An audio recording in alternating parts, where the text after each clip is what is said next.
अब देखो, साल 2022 में स्ट्रेंजर थिंग्स सीरीज के पार्ट 4 ने प्लेटफॉर्म के लिए एक हफ्ते के अंदर 335 मिलियन आवर्स का वॉच टाइम लाके एक नया रिकॉर्ड सेट कर दिया था। एंड ऐसा होना लाजमी भी था क्योंकि सीरीज के लिए फैंस के बीच में 3 साल से एक अच्छी खासी हाइप बनी हुई थी और ऊपर से ये रिकॉर्ड देख के लग भी रहा था कि अब प्लेटफॉर्म के पास साल 2022 के लिए कोई भी ऐसा शो नहीं बचा है जो कि इस रिकॉर्ड को बीट कर सके। और इसके बाद एंट्री ली है जेना ऑर्टेगा ने अपनी सीरीज वेंसडे के साथ, जो कि एक हफ्ते के अंदर ही 341 मिलियन आवर्स का वॉच टाइम लेके आ गई। एंड वो भी उस कंडीशन में जब फैंस के बीच इस सीरीज के लिए कोई भी खास हाइप नहीं थी।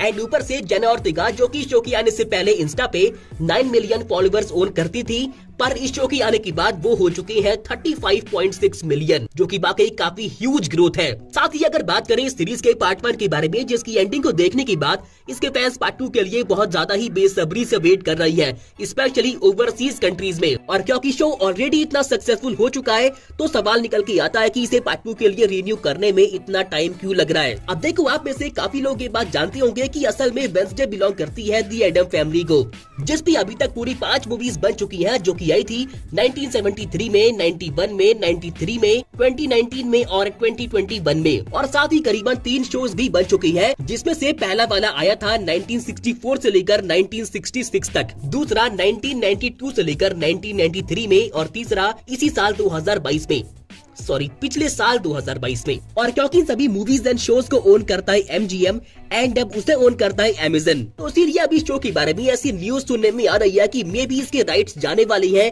Amazon प्राइम के पास। और अगर ऐसा होता है तो इसका पार्ट 2 हमें Amazon प्राइम पर ही देखने को मिलेगा एंड वही इसे हैंडल भी करेगा। हालांकि अगर देखा जाए तो वाइकिंग सीरीज के राइट्स को भी MGM ही ओन करता है, यानी कि अब Amazon पर। क्योंकि Amazon MGM के सभी कंटेंट को अपने प्लेटफॉर्म पर शो नहीं करती है, तो इसीलिए वो राइट्स को बेच देती है। और इसीलिए इसके बारे में ऐसा कहा जा रहा है कि अब इन्हें Amazon प्राइम के साथ डील करनी पड़ेगी इस शो के पार्ट 2 को लेकर। जो कि वो करेंगे या फिर नहीं, तो उस पे भी सवाल उठते हैं, क्योंकि सोने का अंडा देने वाली मुर्गी कौन छोड़ेगा भला। साथ ही शो के बारे में ऐसी अपडेट भी निकल के आई है कि इसके प्रोड्यूसर्स फिल्मिंग के लिए लोकेशंस ढूंढ रही हैं एंड पार्ट 2 की स्टोरी को भी प्लान कर रही है। और ऐसे में अगर बात करें कि इसका पार्ट 2 हमें कब तक देखने को मिल पाएगा, चाहे यहाँ या फिर यहाँ, तो मैं कहूँगा कि कम से कम 2024 का एंड तो मान के ही चलो। बाकी आप में से कौन कौन इस शो के पार्ट 2 के लिए बहुत बेसब्री से वेट कर रहा है, तो नीचे #Wednesday कमेंट करना मत भूलना।